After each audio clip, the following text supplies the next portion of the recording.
didn't want to just drop money in a community. We didn't want to just build schools and drill wells. We wanted to get to know the people we would be working with.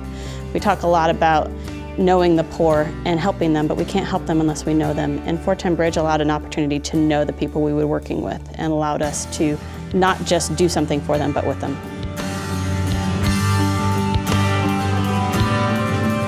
Really, it's the model. It's doing things through leaders, developing national leaders, and pouring our energies and resources into them so that they can transform their communities. We're bought in, we're sold, and we want to do that.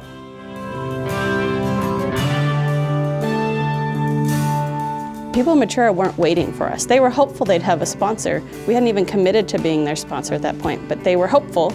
And instead of waiting on us, they did it on their own. And when we started talking about the process and started giving towards that project, they didn't wait for teams to come.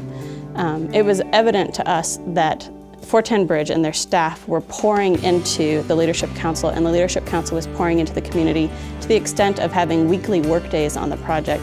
And in that, attitudes were changing, their hearts for each other were changing. I can't be in Matura on a regular basis, but thanks to 410 Bridge staff, I'm able to be aware of what's going on in the community, what the community needs are, what the Leadership Council is dreaming of, and then communicate that to our church, and they can have a greater impact.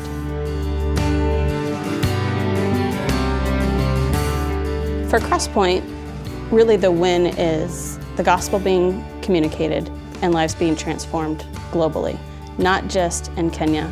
We recognize that missions also affects our church, and for our relationships to be transformed here in Atlanta or in Cary, North Carolina, or even in Kenya or Haiti, that's the win. For people to hear the gospel, for their lives to be transformed by the gospel, and for people to be able to transform the lives of others.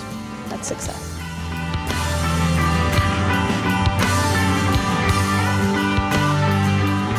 It's not just about providing the immediate need, it's providing for the long-term needs. 410 Bridge, I love when you enter a community, you're already thinking about how do we get out.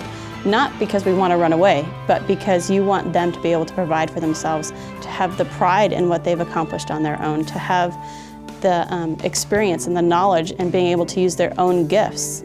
Without 410 Bridge, we would not be nearly as effective as we are in Matura or Haiti.